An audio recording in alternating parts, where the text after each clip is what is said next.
Do you remember how Airbnb started as a simple idea of renting out an air mattress in 2008, disrupted the entire hospitality industry?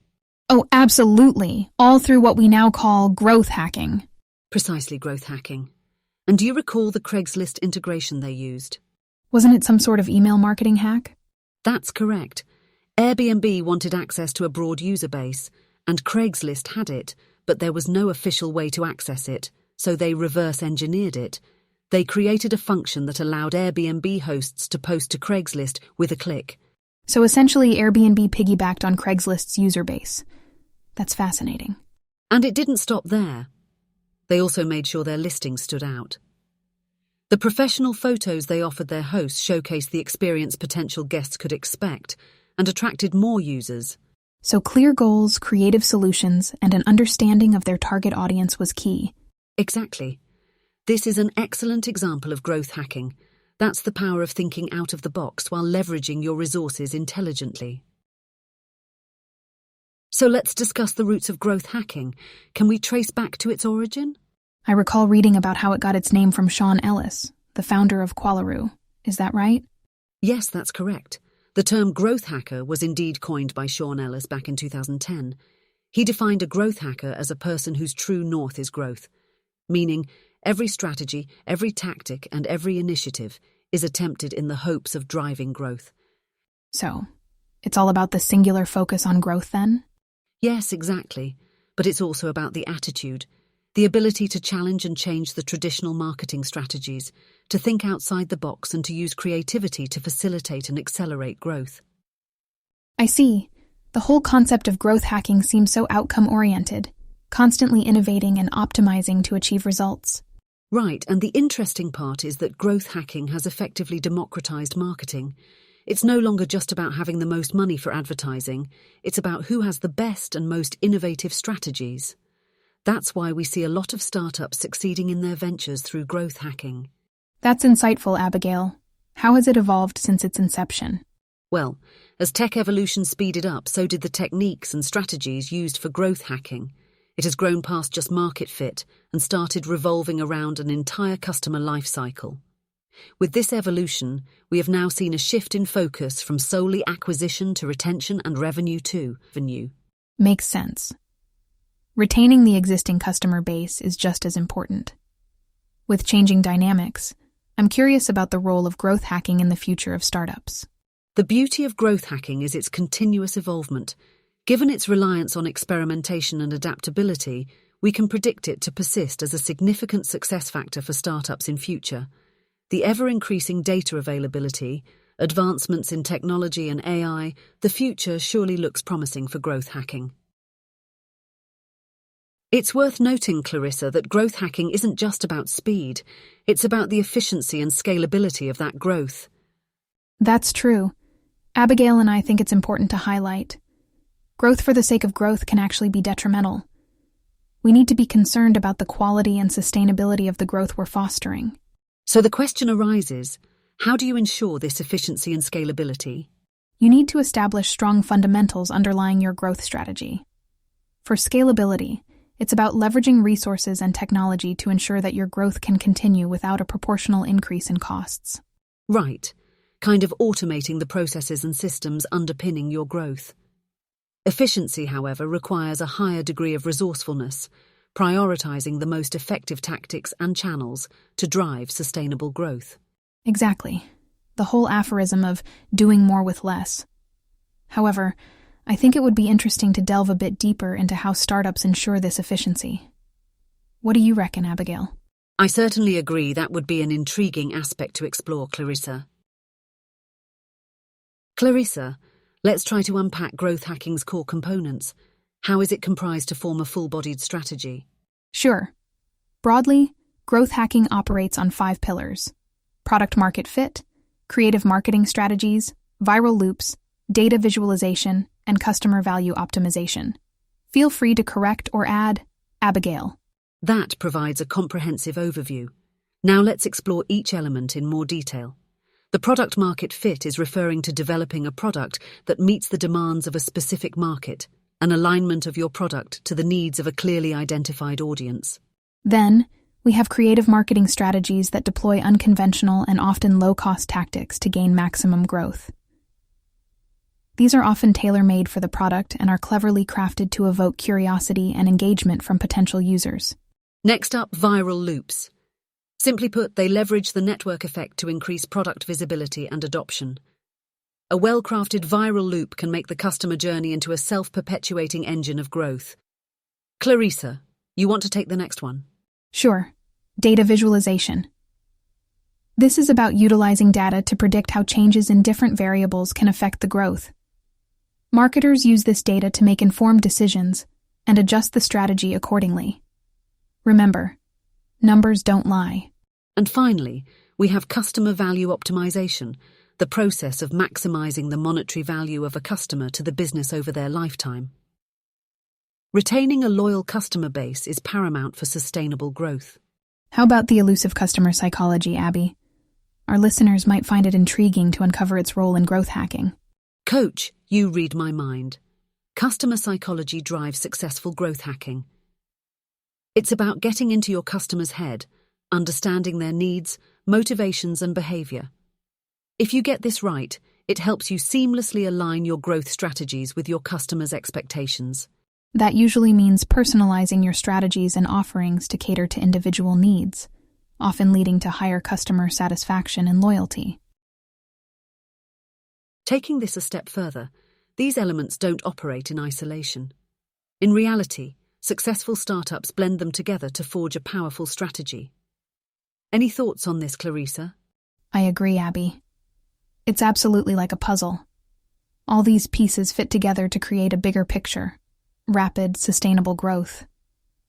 But it's also about identifying and capitalizing on specific behaviors. There's a certain hack to it, if you know what I mean. Totally, Clarisa. Elaborating on the behavioral aspect, it's about predicting, influencing, and harnessing consumer behavior to drive growth. We're speaking of leveraging psychology to nudge consumers towards desired actions, such as sharing, referring, purchasing, or simply sticking around. And having a keen perception of this would mean aligning our growth hacking efforts to strategies that will yield the most results, right? Yes, strategies that can potentially stimulate virality, encourage repeat interactions, or cultivate brand loyalty. Essentially, it's about exploiting various aspects of customer behavior for hustle-free growth. But Abby, let's clarify something. We're not manipulating customers here. Rather, this involves understanding their needs and behavior and tailoring our efforts to match those. Ethical standards are foremost. Wouldn't you agree? Absolutely, Clarisa. Balancing on the thin line of persuasion and manipulation is vital. By ensuring an ethical approach, we not only maintain customer trust and loyalty, but also forge a valuable reputation for our startup in the market. Let's delve into some real-life examples. We'll start with Dropbox. Clarisa, are you familiar with the referral program they introduced? No, Abby, I'm not. Could you explain it to me? Absolutely, Clarisa. This was a brilliant strategy Dropbox undertook to increase their user base. They offered existing users additional free storage space for referring new users. So, the more people you referred, the more space you received. This tactic of rewarding customer referrals led to an explosion in their user numbers almost overnight. That sounds ingenious. So they leveraged their customer base to acquire more users. Precisely, Clarisa. It was a win-win situation where current users received something of value, more space, while Dropbox grew their user base significantly. And what about LinkedIn, Clarisa? Are you aware of their growth hacking strategy? No, Abby, I can't say I am. Tell me more about it. LinkedIn's strategy was equally impressive. They encouraged users to complete their profiles, asserting it would lead to more views from recruiters and colleagues, leading in turn to better job prospects. This hook got users invested in the platform. The profile strength meter pushed users to complete their profile, resulting in more time spent on LinkedIn, higher user engagement, and more data for LinkedIn, which ultimately helped fuel their growth. Fascinating. It kind of highlights the importance of understanding user behavior and what appeals to them. Absolutely. Knowing what appeals to your customers and leveraging that to drive growth is key. As evidenced by Dropbox and LinkedIn, understanding and tapping into user needs is a powerful growth hack. Clarissa, I'm curious. Have you heard about HubSpot's unique approach towards growth hacking? I'm not entirely sure. Could you enlighten me, Abby? Absolutely. HackSpot created this ingenious strategy where they gave away their CRM software for free. It might sound counterintuitive initially, but there was a method to their madness. By providing free software, they could demonstrate their value and convert free software users into paying customers for their premium services. This helped them build a loyal user base and feel the market out before having a fully fledged product on the market. That sounds interesting. I can see how that could be beneficial in creating a reliable customer base. Any other intriguing examples, Abby? Certainly, Clarissa. Ever heard of PayPal's cash incentive program? No, Abby, enlighten me about it.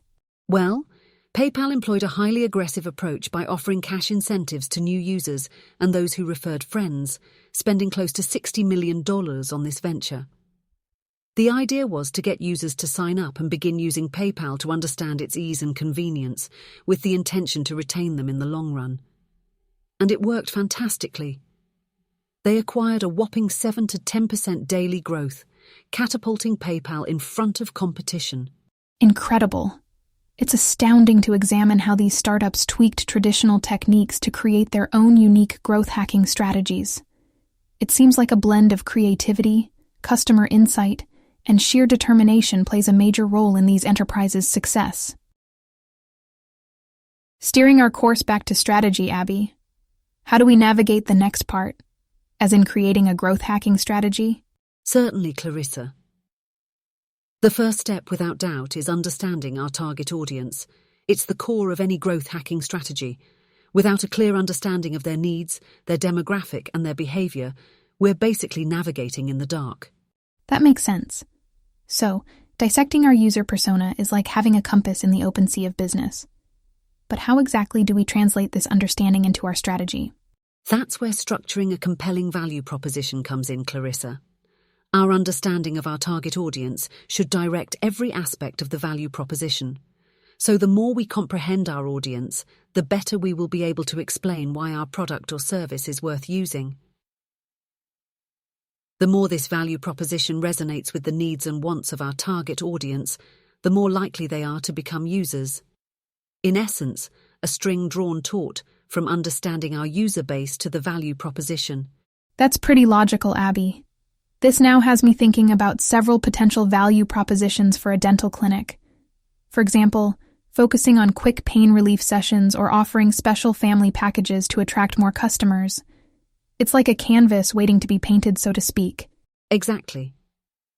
And here's a tip, Clarissa. The value proposition shouldn't be static. As our knowledge of our target audience grows and their needs evolve, so too must the value proposition. This iterative process is the cornerstone of creating a dynamic growth hacking strategy. It's not about setting and forgetting, but continually learning and adapting to our target audience. Remember how Hotmail used viral marketing to generate over 12 million subscribers in just 18 months? Yes, they added P.S. I love you. Get your free email at Hotmail to every outgoing user email. It was genius. Exactly, Clarissa. That's a perfect example of a viral loop, an extremely powerful tool in growth hacking. Once that loop gets started, it can spread your product exponentially. This technique lets your users do the marketing, almost like them sharing your product is a part of using it. So essentially, it's about creating a system where every new user brings in more users, right? Yes, you're spot on, Clarissa. And for your loop to take off, there are two main factors to consider. 1, your product needs to be compelling enough. 2, it should be simple and valuable for users to share, prompting others to sign up. That's neat. But how do we ensure that our loop doesn't fizzle out in that process? Great question. Viral loops must be closely monitored and optimized towards getting that viral coefficient above 1, and to do that, we must emphasize experimentation and relentlessness. Experimentation and relentlessness, those sound key indeed. Can you elaborate on that, Abby? Yes, Clarissa. Let's start with experimentation. This basically means trying out different tactics till you find the one that works best.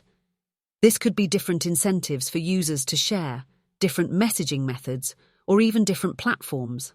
And once you've found what works, then you focus on relentlessness, persistently chasing down every possible opportunity to improve that loop and get more users. It's about being ruthlessly obsessive about measuring, testing, and optimizing at every stage. Right, let's get into some unique, innovative opportunities startups can tap into. One tactic that comes to mind is gamification, where you use game design elements in non-gaming contexts to motivate adoption of your product. That's interesting, isn't it? Could you expound on how gamification aids growth hacking? Certainly, Clarissa. Gamification can enhance user interaction and engagement, leading to a spike in customer loyalty and retention. It leverages human desire for motivation, ranking, or just plain curiosity. For example, think of Duolingo and its addictive learning curve. It keeps users coming back for more.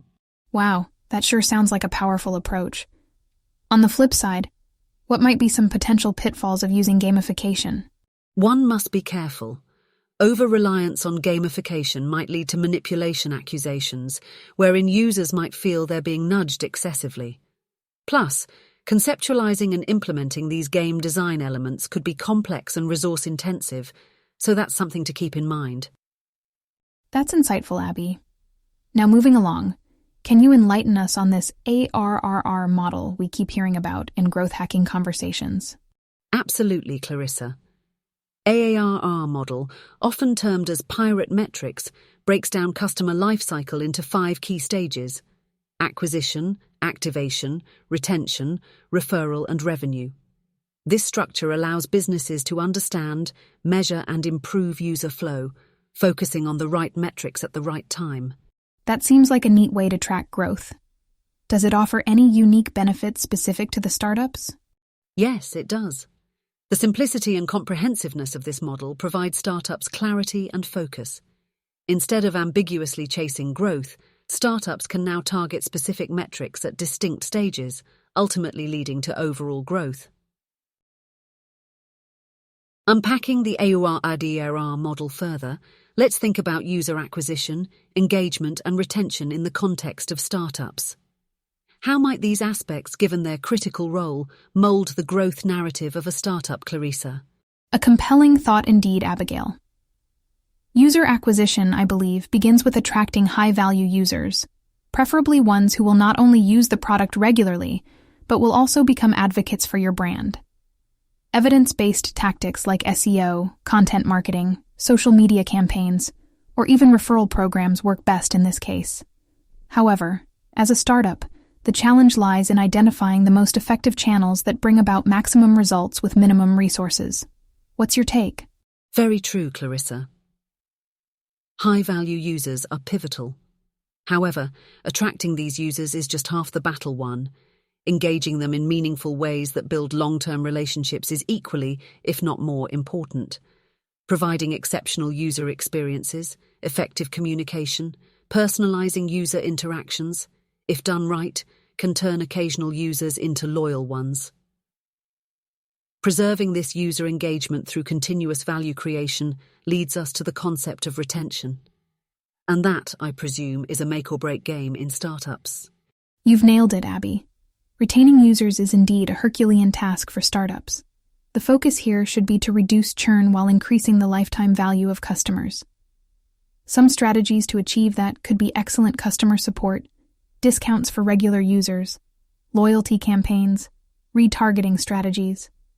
Any tactics that keep users hooked and prevent them from switching to competitors can contribute to a successful retention strategy. Indeed, a balance of usability and creativity seems to be key here.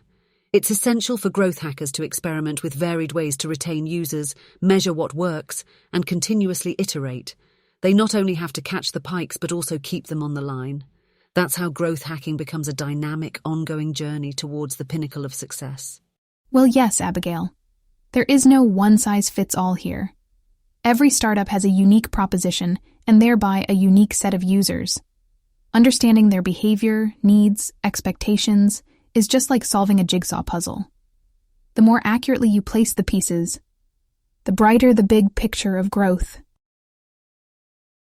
Let's pivot our discussion towards the realm of data, It's measurement for growth hacking. I've read that data isn't just about numbers. It is one of the most powerful tools that growth hackers could use. But I'm wondering, how do we essentially measure and optimize growth? Good question, Abigail. Measuring growth is about identifying key performance indicators or KPIs, which are quantifiable metrics that track and gauge the health of a business. And it's not just about quantity, but quality as well.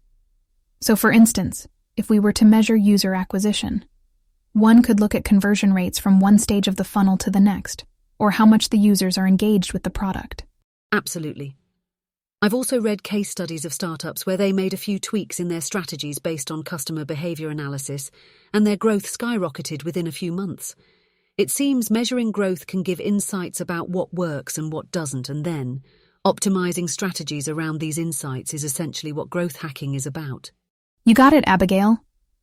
Let's take a simple example. Understanding that a certain blog has been driving a lot of traffic to your website, you could allocate more resources in creating similar ones. Or identifying that a specific social media channel generates most new users, it might be worthwhile to invest more in that particular platform. This is a classic case of data-driven decisions in action.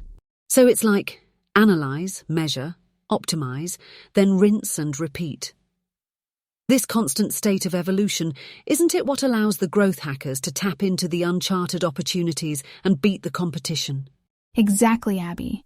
And I think the beauty of this process lies in its simplicity. Measure what matters, learn from it, make tweaks, and again, measure the results. It's a never-ending loop of consistent learning and improving. That loop of learning and improving, Clarissa, it's what's made data impeccable in the realm of growth hacking. But it's not all about data, right? Technology plays a significant role too? Oh yes, Abby, it absolutely does. In the present day, advancements in technology and machine learning have led to a rise in automated processes, which can help accelerate growth. How does that work exactly? Isn't automation just about reducing manual labor? Well, it contributes more than that. Automation can help startups scale their growth processes efficiently. Think advertising. With the help of AI, we can automate our ads, build more targeted campaigns, and hence drive more relevant users and potentially better conversion rates. I see. So automation not only saves time but also enhances the targeting and effectiveness of an aspect like ads.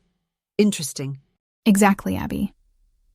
And this extends beyond advertising. When implemented intelligently, automation can aid in aspects like email marketing, social media postings, CRM, user onboarding, etc., helping startups scale with efficiency. But remember, blind automation isn't the key. It's about integrating technology with a deep understanding of your target audience's needs and behavior. Understandable. Though I'm also wondering about different growth channels. With so many avenues available, how does a startup decide which ones to focus on? Well, it primarily depends on where your target audience is. If you're a B2B startup, maybe LinkedIn or Quora would be more apt.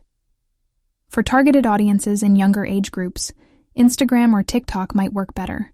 It's about understanding who your users are and where they are.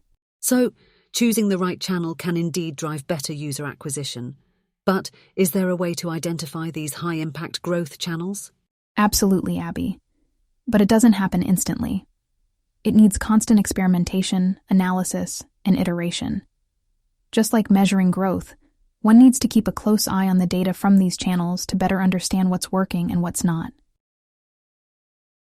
Clarissa, you're absolutely right. Identifying the right channels might take some time and plenty of experimentation. But once we find them, the potential for growth is enormous. However, how do we best utilize these channels, especially while being mindful of reaching the right audience? That's where the role of technology comes in, Abby. It's not enough to just identify the channels. We need to use them effectively too. For example, Facebook's ad platform allows businesses to target ads based on demographics, interests, and behavior. This way, startups can reach the right people with the right message, enhancing user acquisition. But it's essential to continually monitor, test, and refine these strategies, keeping in mind the evolving nature of these channels and the behaviors of our target audience. Right. Experimenting, learning, and adapting. Those are the keywords here. But can technology assist startups beyond just identifying high-impact channels and optimizing ads? Absolutely, Abby. Take, for instance, Buffer, a social media management tool. Their Post at Best Time feature uses machine learning algorithms to automatically schedule posts when they're likely to get the most engagement. This simple yet effective feature resulted in significant growth for Buffer. So, startups can leverage technology to not only find their audience, but also to enhance user experience. Definitely good food for thought there, Clarissa. So, if I understand correctly, startups should not just identify the right channels, but also tailor their strategies to optimize audience reach and engagement on these channels using technology. Is that correct? Indeed, Abby, you got it. At the end of the day, technology can help startups scale and grow more efficiently. But as we've said multiple times today, it's about understanding your target audience, identifying where they are, reaching out to them through the right channels, and continually enhancing their experience. That's the key to successful growth hacking. Clarissa, we've shared some valuable insights on the components of growth hacking, role of technology, and utilization of different channels. But as we wrap up, any tools or tips startups should keep in mind as they embark on their growth hacking journey? Absolutely, Abby. First and foremost, you need to have a great product. A strong product pull is invaluable and forms the foundation for all growth hacking strategies. A company will find it significantly easier to scale if customers genuinely love its product. So that's a reality check right there. You can't coat a subpar product with marketing tactics, let alone growth hacking, right? Exactly, Abby. You cannot fool customers with overhyped marketing in the long run. But once you have a competitive product, a key principle in growth hacking is being able to iterate quickly. Test your strategies, monitor the feedback and data, learn and iterate. If it doesn't work, fail fast, and move on to the next strategy. So, startups should continuously be in a learning and adapting mode. Absolutely. Flexibility is key in growth hacking. And don't get discouraged by failures. Each failure is an opportunity to learn and pivot towards a more promising strategy. Just don't forget to keep your growth strategies and product aligned with what your customers actually want. I get it, so it's about being adaptable, being fast, and always keep an eye on customers' pulse. Kind of ties back to our earlier chats about customer-centric approach, doesn't it? It sure does. Above all, perseverance is your best friend in the growth hacking journey. Results won't appear overnight. It requires continuous tweaking and testing, which could be exhausting sometimes. So, having a good product, ability to adapt, focus on customers' needs, perseverance, and never hesitate to break some norms if you have to. Sounds like the keywords for growth hacking to me. You got it, Abby. Well, it was fantastic delving into the world of growth hacking with you. I hope our listeners are leaving with some actionable tips and a fresh perspective to kickstart their growth hacking journey.